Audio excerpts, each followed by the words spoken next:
everybody. And again, thank Josh for setting up the Zoom Shmooze, and my Talmud Yisrael Yukowski from JFoundations, who has been battling the COVID, but Baruch Hashem, he seems to be getting better. He had a wedding of a cousin that he went to, so he wasn't able to make it tonight, but I want to thank him as well.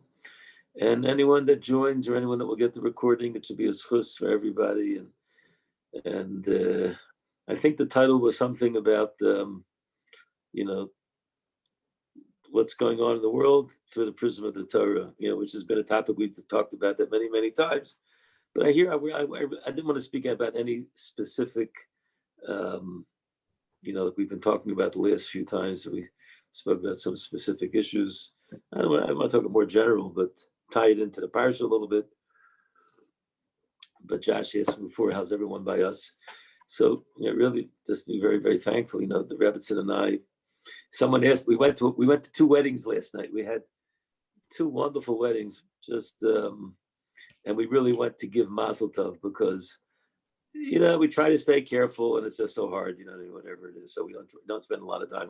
One was in Beit Shemesh and one was the youngest son of an old friend of ours, Rabbi Liff Shapiro Zatzal, who was great person to work for us, Sameach for many years, and was good friends with Rabbi Myers, Shabbi Gazut, Rabbi Myers and I were there, and we just went to give mazel because his wife, Mrs. Sue Shapiro, marrying off a younger son. We just wanted to be there and to, give her and to give the family just all of our love and our ava that Baruch Hashem Shechiyanu Kiyamanu. And then we went back to Yerushalayim and it was freezing last night, raining, and they were talking about getting a little snow in Jerusalem. It was snowing in the Golan. It's fast got snow. You saw the pictures, and all the Yerushalayimers all ready. Oh, but let's say we'll get a little snow. We didn't get any snow, but it was just cold and freezing.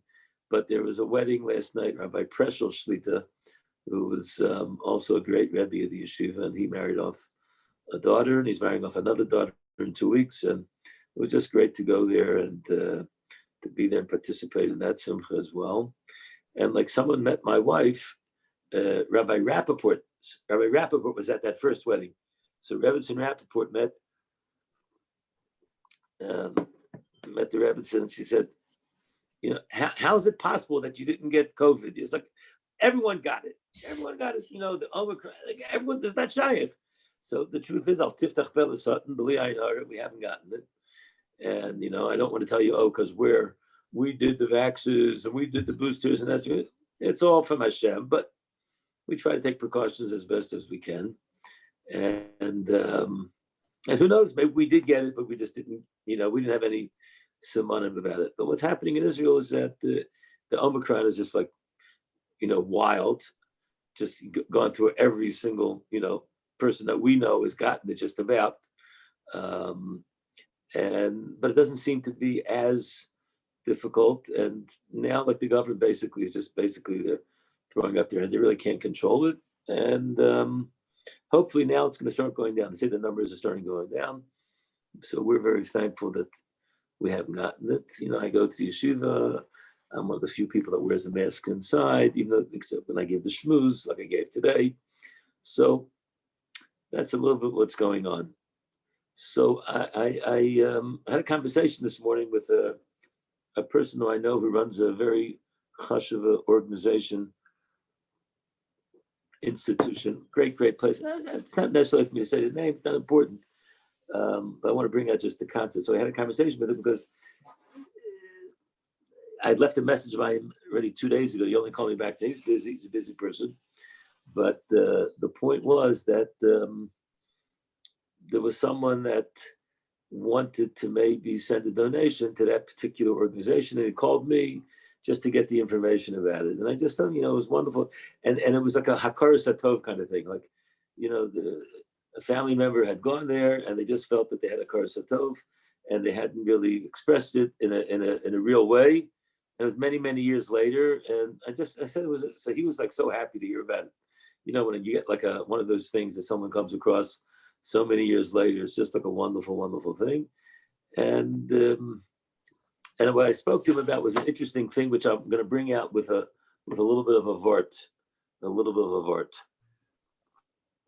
this week's Parshas Yisro. We're all familiar with it. Kabbalah Torah, Har Sinai, and the beginning of the Parshas about Yisro and Yishma Yisro. There's so many people that have spoken about this. We've spoken about it in the past. And one of the questions that I saw was that it's really like incongruous with what you would imagine that the Matan Torah, which was the special thing that was given to Klal Yisrael, that the title of the parsha of the Sedra is Yisro. Yisro, who was a priest. He was a priest. He was a Komer. He was a Chotz. He was a Kohen Midyan. He checked out every single avodah zarah. He did tshuva. He became a ger. True, he was the shver of Moshe Rabbeinu. But why give him all of these accolades? I don't want to give him all these accolades. But why would you determine the name of the parsha of the Sedra for Kabbalah Torah is going to be after Yisro? It's a famous question. Everyone asks that question. Another kasha is Vayishma Yisro, and Rashi comments and he says, Ma Shmua Shama Oba. What was the Shmua that he heard?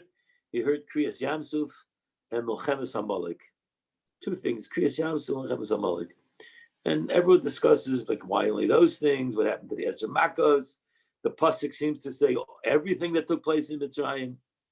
We're just going to zero in on one aspect. What was special about Kriyas Yamsuf and Milchemes HaMolek? What was special about those two things? Why dafka those two things? That got him to be introspective and to come and to make a change in his life. So we'll use some stories. Tonight will be a lot of stories, but the stories will illustrate a little bit of the thought process we want to get and maybe help us in understanding what's going on in the world through the prism of the Torah as well. There was a great dinner a little bit over a week ago in Baltimore. Ner Yisrael had a legacy dinner in honor of her Sheftel Neubiger Zatzal. So Josh knows him, and I know him, and he was the son of the world renowned personality of Ner Yisrael, besides the Rosh Hashiva, which was Rabbi Naftali Neubiger, who I grew up with, and I knew him, and Reb Sheftel was his oldest son, and Reb Sheftel continued the legacy of Rabbi Neubiger. What was special about Rabbi Neubiger was that Rabbi Neubiger was not only, involved with Ner Yisrael, he was involved with Iranian Jews. He was involved with every single aspect, anything around the Jewish world. Rabbi Neubiger was involved. I could go on.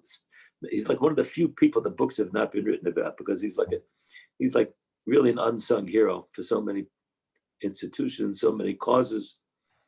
Rabbi Neubiger came to America in the late 1940s, immigrant from Germany, was saved from the Holocaust. Maybe it was earlier. I said late 1940, maybe a mistake, could have came earlier. He was a contemporary of my father, I grew up in that house. He ended up not only being a Talmud in Ner Yisrael, but Rabbi Ruderman, the Reshiva, saw he had great business acumen. And first of all, he got him involved in the office as a bacher. And then eventually he became the brother-in-law. He married the Rosh Hashiva's, the Rebbetzin Ruderman's sister, youngest sister, Mrs. Judith Neubiger, Yehudis Neubiger, who was a wonderful, wonderful Eishes Chayil. And then everything's like history, he helped build the financial base. He helped build the physical plant in Ner Yisrael in its first stages when it was in Garrison Boulevard, the old neighborhood which I grew up in. And then eventually, when it moved in the late 60s, early 70s, moved to this beautiful campus on Mount Wilson Lane, which today is just phenomenal. And thousands of Talmidim have gone through Ner Yisrael. Everyone's been nana from that great campus, just a great campus. It's how many yeshivas have a campus like that? Grounds and with learning and with base medrash and with ball courts and with dining rooms. And Rabbi Neuberg was the visionary, and he put the whole package together. At the Shabbos of the legacy dinner they made a very interesting thing. They got together even during Corona. They worked on this campaign, very successful campaign. And I think they had over 1,000 Ner Yisrael Talmidim that came for a whole Shabbos. And they reenacted, getting back to the yeshiva, with, shiurim from the Rebbeim, kumzitzes, and davening in the yeshiva, and then a gala lava malka, and then a gala dinner, and it was just, they heard it was amazing. They said, I got some of the videos. One of the videos was a Q&A that took place on a Motzei Shabbos, and 3 people were at the Q&A, which was Rabbi Yisachar Fran, Reb Shragi Neuberger, and Reb Tzvi Berkowitz, all great Talmidei Chachamim, all the great Rabbeim of Ner Yisrael. And there was a Ner Yisrael Talmud, I think his name is Robbins, could be mistaken, who was the master of ceremonies, and he presented a few questions on behalf of the alumni that they felt would be a good thing to be able to speak about. Some of the things that were really fascinating. They spoke about how, Rabbi Shragi Neuberger grew up in the yeshiva, but Rabbi Fran came from Seattle, Washington. Rabbi Tzvi Berkowitz came from San Francisco, California. Yeah. And it was so interesting. He asked these questions, like, how did you come to the yeshiva? Like, what was it like? And they all said, come on. We were living in US of the A. We were from maybe, not from like yeshivas, but we knew, at the day school, whatever was there. Most of them were going to go to public school. And there was they all said they had some influence from some Rebbe, from someone that made a tremendous influence upon them, and somehow got them to go to Ner Yisrael. And then, as Rabbi Fran says, the rest is history. Can you imagine if Rabbi Fran would not have, Rabbi Fran said, what did I want to become? I wanted to become the first Jewish Orthodox, Supreme Court Justice in the United States. You know what I mean? You can picture Rabbi Fran said that would, what would have happened if I would have ended up doing that? We wouldn't have Rabbi Fran. Rabbi Fran Volume 1, Rabbi Fran Volume 2, Rabbi Fran World Renowned, Rabbi Fran the Talmud Chacham. Josh, he was your Rebbe, wasn't he? Your Rebbe in the yeshiva? 4 years. 4 years. So first of all, it was great to see, and I thought it was interesting just to be able to them to develop the, we're not any different than any of you. We're the same. We all came from the same type of background. We didn't come from yeshiva backgrounds, and we came to the yeshiva, and the yeshiva developed us and gave us this vision of what we could become, and they took it and they ran with it. And then they asked a very interesting question. They really focused on Reb Shragi, and to me, I related to it because I knew Rabbi Neuberger, and it just meant a lot to me to hear. And they spoke about if you could speak about the founding fathers of the yeshiva, which was Rabbi Ruderman, and part of that was his father of Naphtali, about their triumphs and about their defeats, which I thought was a great, great question. Because a lot of times we focus on the triumphs. And we take a look at these great, great rabbis, we think, everything was great, everything was rosy. So Reb Shragi explained that growing up in his house, he says, his father got a salary from the yeshiva like the Rebbe. I remember my own father, it wasn't a great salary, It was very, very hard, but there were people that were dedicated to Torah, and they put out for Klal Yisrael at a time when it wasn't really the norm, and they were willing to live, as we say, pas b'melech toichel mayim v'surah tishta. Shragi said his own father, he didn't have enough money to support the family, so his wife, the Rebbe said Neuberger, Judith Neuberger, had to go and get a job as a day school teacher. And he said, what did she do? She couldn't afford to hire a babysitter. So what did they do? They dropped her off by her sister, which was his aunt. And I think it was Rebbetzin Ruderman. And he was a 5-year-old kid, and that's what he was doing. His mother was teaching, and the father was working in the yeshiva. But they built at a vision to build. And then he said, when the yeshiva moved to Mount Wilson Lane, it was a very big undertaking, multi-million-dollar undertaking in those days, when it wasn't like popular today, where you have like multi-millionaires who you can tap into, and you can draw funds from. Those days, it really was like, you eked out. If you got $1,000 check, you were like, wow, that's like great. You got $10,000 check, wow, that was like amazing. But the big numbers, you didn't get those big numbers in those days. Mid 60s, early 70s, people weren't making that kind of money. And they took this tremendous undertaking with mortgages, everything else that's going on. And listen to this, the first Simchas Torah in the yeshiva in Mount Musa Lane, Hakafis in the base medrash, which then was just barely built. I remember it. It was barely finished. And during that Hakafis, there were two people that weren't there. The Rosh Yeshiva and Rabbi Neuberger. Where were they? They were outside walking around. They weren't there by that Hakafis. And it was like bewildering. Like, why weren't they there? Right. The answer is Rabbi Neuberger was under tremendous pressure.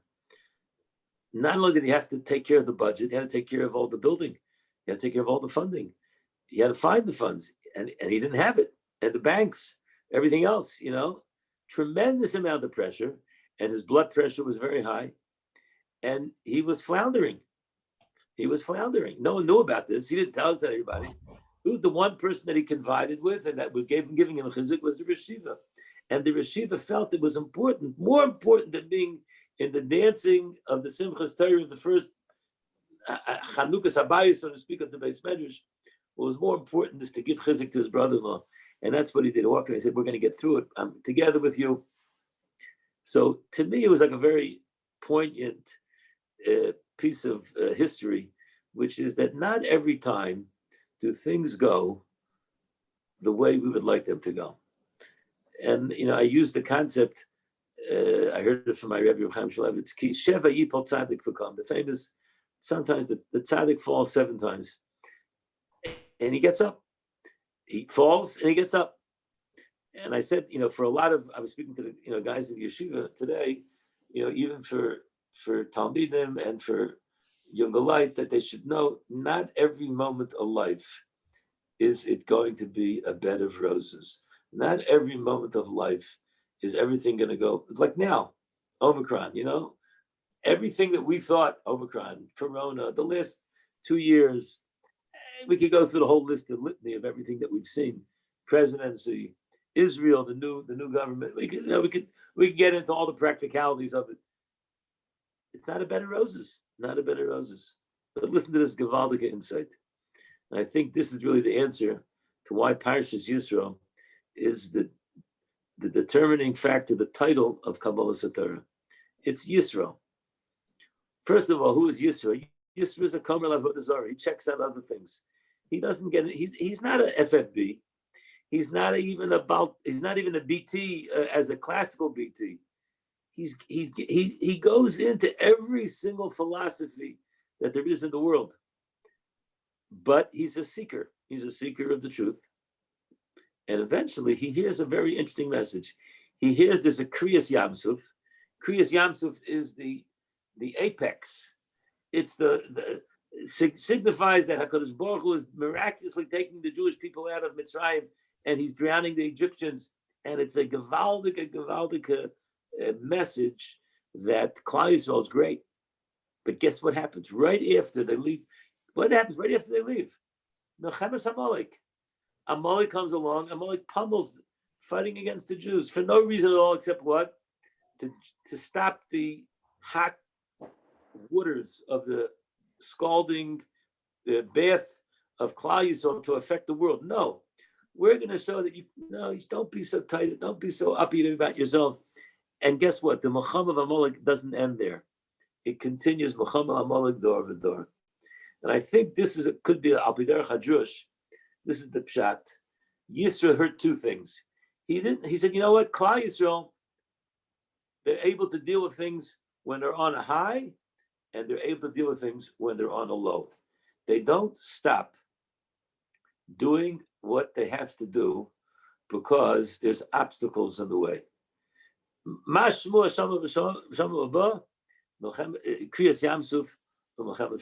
almost like each one is tempering the other. You think about, I said over the story today, Rav Shach, what Rav Shach went through. Rav Shach lost most of his family. Rav Steinemann lost most of his family in the Holocaust. Rav Shach was one of the few people that survived. The Panovich Rav, the Ger Rebbe, so many people that went through the Holocaust and lost everything. But guess what? These people, they didn't get despondent about it. They fell. They might have had defeats, but they got up and they continued. And I think that's a great message when we think about Kabbalah. What's really Kabbalah? Kabbalah there is, I accept the whole picture. I accept it when things are going good, and I accept it when things are not going good. And I think it's a great lesson how we look at what's going on in the world today. You know what I mean? We could take a look and we say, oh, we've had so many difficulties. Everything that we thought to be the norms of the past are not so normal. You know what I mean? Presidencies, prime ministerships, Israel, Kotel, reform. We have attacks in places of worship where Jews go on a Sabbath in Texas. All these things are kind of like reminders. Hey, guess what? It's not always going to be great. It's not always going to be good. But it doesn't stop us from getting up in the morning and picking up the Gemara and learning the Daf Yomi with my Chavrusa, or hearing a shir, or going to daven, or taking care of my responsibilities as a Jew. That's a Gavaldik lesson. That's why the parasha is called Parashas Yisrael. Parashas Yisrael is how we take chizuk, how we should be able to look, and how we're going to be makabel the Torah. There's another pasuk in the parasha which I want to use, and I want to think about this great story that I just saw this morning. The pasuk says, "V'yisam li segula mikol amim." You're going to be the treasure. Klal Yisrael is the treasure. We're considered the treasure. We're considered the Oitzer. So there's unbelievable Maisa in today's paper. I sent it to my son-in-law, Nissim Abram, in Cleveland, because he's very, very close. We know very, very well. Great Jew. Josh, you might know him. His name is Mr. Gary Torgo. He is Mr. Detroit. Yes. What he does for that community. Partners Detroit. Yeah, he does. What he does is amazing. Yeah. He's very involved in politics. He's a very successful lawyer, very successful businessman, but he shares his wealth. Now listen to the story that was printed in the Hebrew Yated this morning. The Hebrew Yated, which is not like, they're not into NCSY, they're not anything, but Gary's an old NCSYer. If you know it, he's an old NCSYer. So they bring a mice over there that goes like this.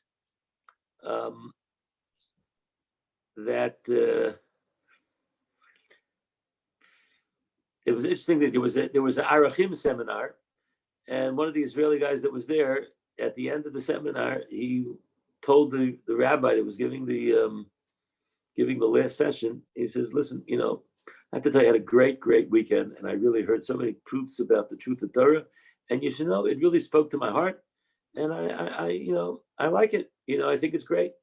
But there's one thing that I got to tell you that really pushed me off the edge, which I just don't feel comfortable with, is that you kept on speaking about how important it is for us to know how great we are, that we're like from we come from kings, and we're b'nei malachim, and we have a responsibility. Our purpose is to be a light unto the world." And the guy says, "Listen, you know how much stuff I got going on in my life? I got enough stuff. I get enough anxieties with the stuff I'm carrying out. You're putting on a whole lot more on me. I have to be this great, great royal person. I don't want to deal with that. You know what I mean? If I want to do the thing, I'm going to do the thing. I just want to be quiet about it. I don't want to have more responsibilities than I have to have." So the rabbi said, "You know what? Your question is a legitimate question. I have to tell you, though, that in the secular world, he didn't say the name of the person, but we can name him. Yeah. He says in the English royal family, there's one of the princes. His name is Harry. Okay. Yeah.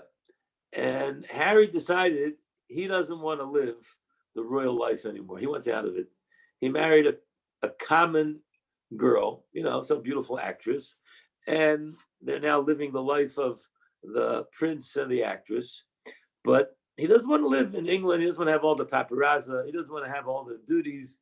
He's finished with it. I don't want to have anything. It's just boring, and it's obstructive, and I don't want anything to do with it. Now, the secular world, okay, it's either accepted or it's not accepted. But listen to this difference between how we look at our lives and the way the non-Jewish world looks at their lives, so to speak. And I'm not here to poke fun at the non-Jews. I'm here just to speak about what we should take a look at who we are. So one day, Mr. Gary Torgo, who today is not only a successful lawyer, he's also a president or vice president. He's a partner in one of the big banks in Michigan. Gets an irate phone call from a client. Guy gets on the phone, 91-year-old man, and he starts screaming at him. He says, "You're Jewish?" Tells Gary. He says, your father should be turning over in his grave. I'm 91 years old. I'm Jewish, and this is the way you treat me. So Gary's, trying to get like, what are you talking about? He says, listen, over 40 years ago, I was married with my wife, and we decided to buy our first house. We need the money to buy the house. We went to the bank that you're the owner of now. You're the president, and we got a loan. The loan was for $40,000, and we had a monthly plan that we had to pay, and that's what we did. For almost 39 years, I've been paying that monthly plan, and I haven't missed a payment. A little bit over a year ago, my wife got sick with cancer, and I was involved with that very painful experience. My wife passed away. I stopped doing everything. I didn't read my letters, and it ended up only later on. I got out of my depression. All of a sudden, I saw that the bank had sent me a notice that they're foreclosing on the house because I'd stopped my payments, and I owed money, and they gave it into bankruptcy, and my house is going to be taken away from me. And I can't believe that you're a Jew and you allow this to get done. So in the paper, it says that Mr. Turgo said, I'm going to look into it. And the guy hung up the phone on him. Okay? Hung up the phone on him. So Gary checks into it, and he finds out that this man had paid his bills. And then the last year, whatever it was, 8 months or something like that, he hadn't paid. But how much was the bill? The bill was $5,200. So Mr. Gary Turgo went and took his checkbook and wrote out a check for $5,200, gave it to the manager. He says, listen, go speak to the lawyers and get the lien off of the thing, and let's just get this thing over. And he just did a chesed, and then he wrote a letter to the man. And he says, listen, we apologize from the bank. The bank took care of the payment and everything's fine. You should have a healthy life. You should live in your house for many, many years in good health. And that was the end of the story. A yid did a chesed. A little bit over a year later, this person lived in Ohio. Gary gets a phone call from a lawyer in Ohio, and the lawyer says, maybe they knew each other, didn't know each other. He says, Gary, I want to tell you, do you remember the story that took place like a year ago with a man? And Gary finally, he had so many other things going on. He said, yeah, I remember something about it. He says, listen, that man died. I'm the processor, the executor of his estate. And before he died, he came to me and he made a change in his will. And because he didn't have any children, I don't know exactly what the will was all about. And he said he wants that all the funds that come out of his house, which is now worth $850,000, should go for charity. And he wants that the executor should be Mr. Gary Turgo, because he was such a nice man. And any charities that he seems fit, I wanted to take care of it. So that's why I'm calling you.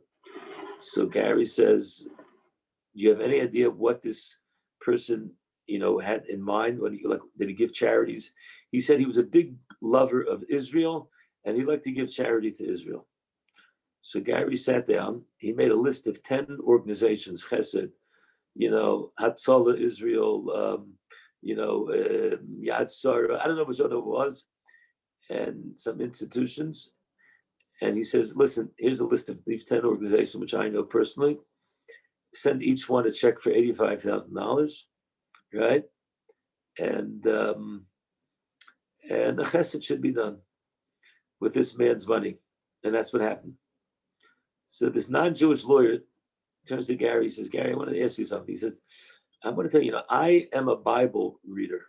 I'm a Catholic non-Jew. I go to church every Sunday. I've been studying Bible my whole life. And I never truly understood what it means that the Jewish people are the chosen people. But after dealing with you, I really understand fully now why the Jews are the chosen people. It was such a kiddush Hashem that our good friend Gary made. He didn't do it in public. He didn't go announce it. I don't know if it's in any book yet. Maybe I'm the first person to reveal the story. Maybe I'm not the first person to reveal this. Maybe I don't have all the facts in check.